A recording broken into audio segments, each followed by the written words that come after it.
History कैसे पढ़ा जाए, कि कैसे आपकी तरह धारा प्रवाह हम लोग भी बोल पाए, ये कैसे हम लोग हाँ, कर इसके सकते लिए हैं? देखिए क्या है कि इसके लिए पहले आपको एक कहानी के रूप में समझ में आना है हिस्ट्री के बारे में। हिस्ट्री क्या है कि जो बीता है, जो हम लोग के जीवन में बीता है, वो भी कल को हिस्ट्री बन जाता है। कल जो बीता वो हिस्ट्री बन गया, तो उसी रूप में उसको लेना है। जैसे हम लोग अपने घर का पूर्वज का पूरा कहानी याद है, कोई भी सुना देती थी दादी वगैरह, तुम्हारे दादा ऐसे थे, उसके पापा ऐसे थे, तो हमको याद रहता है ना। उसी तरह से हिस्ट्री को भी हमको देखना है कि कैसे जनपद हुआ, जनपद के बाद फिर कैसे जो है सो मगध साम्राज्य आगे बढ़ा, मगध साम्राज्य के बाद कैसे फिर जो है सो हर्षवर्धन तक जो है सो अंतिम राज चला यहाँ राजा का। फिर उस समय से मुस्लिम आक्रमण हुआ, कैसे मोहम्मद बिन कासिम का आक्रमण हुआ, फिर मोहम्मद गजनवी का हुआ, फिर गौरी का हुआ, फिर मोहम्मद गौरी कैसे अपने गुलाम को छोड़ दिया तो कुतुबुद्दीन ऐबक गुलाम वंश का स्थापना करता है। कैसे दिल्ली सल्तनत हुआ, दिल्ली सल्तनत में कैसे कैसे वंश आया,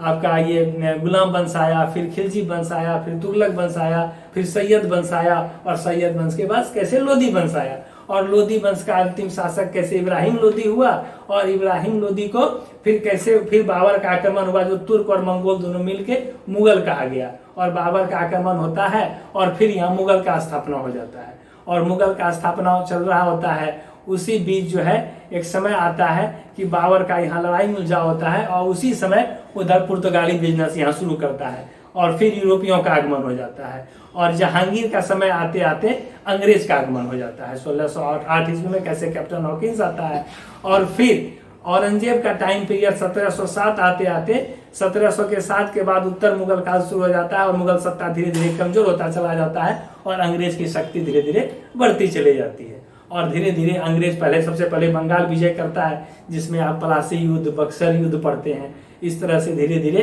अंग्रेज अपना सत्ता यहाँ गुलाम करते हुए चला जाता है धीरे धीरे, और फिर यहाँ भक्ति आंदोलन होता है, और इसके बाद फिर धीरे धीरे गांधी युग शुरू होता है, और फिर उससे पहले 1857 की क्रांति होती है। वहीं से धीरे धीरे अंग्रेज के खिलाफ यहाँ एक माहौल बनना शुरू होता है, और फिर हम लोग ये मॉडर्न हिस्ट्री में पढ़ते हैं ये सारा चीज़। और इसके बाद फिर किस तरह से देश आज़ाद होता है, किस तरह से संविधान का निर्माण होता है, और फिर किस तरह से कांग्रेस पार्टी स्थापना हुआ, और कांग्रेस पार्टी का फिर शासन चलता है, और फिर किस तरह से जनता पार्टी, फिर किस तरह से जनसंघ, जनसंघ के बाद भारतीय जनता पार्टी, और अभी किस तरह से भारतीय जनता पार्टी का शासन चल रहा है। इस तरह से एक कहानी के रूप में पूरा आप एक बार समझ लेंगे, और तब फिर बुक को देखना है। तब क्या होगा कि चीज़ें आपको कोरिलेट करने में आसानी होगी, और आसानी से आप चीज़ें याद रहेंगी आपको, और आप उसको भूलेंगे जल्दी नहीं।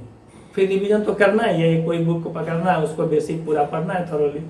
लेकिन एक कहानी के रूप में पहले सारा जो है घटना उसको दिमाग में सेट कर लेना है, यही तरीका है।